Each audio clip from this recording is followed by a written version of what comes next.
I believe we can stand up and restore our promise.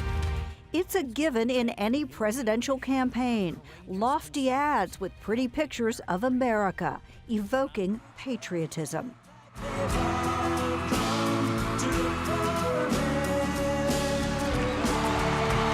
But what America are we talking about?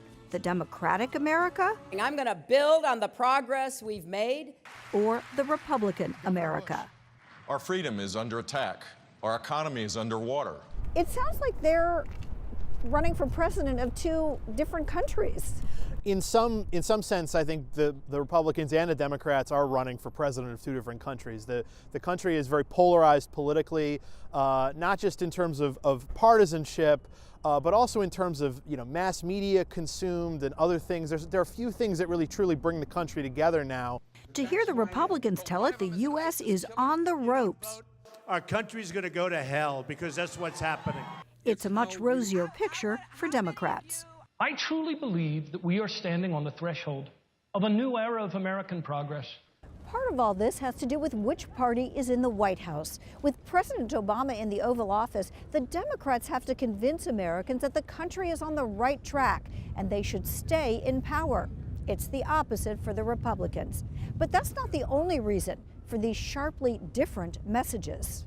The parties have sort of become more ideologically cohesive, perhaps more so than ever in American history, which I think contributes to the partisan divide you see in the country.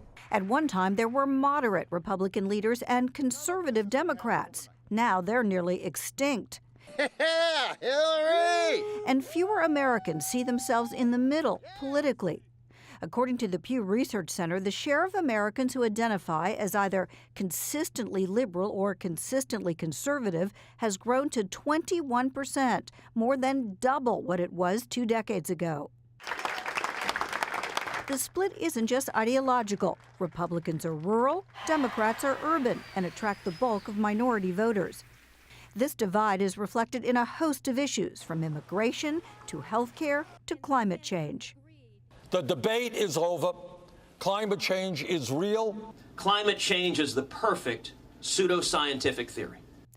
Even organizations that once had bipartisan support, such as Planned Parenthood, are now caught in the political crossfire.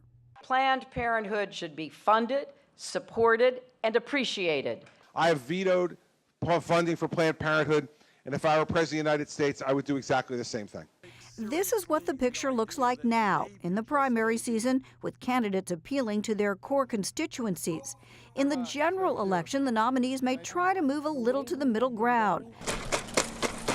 But that is increasingly shrinking political real estate, especially when it comes to consistent voters. Lisa Stark, Al Jazeera, Washington.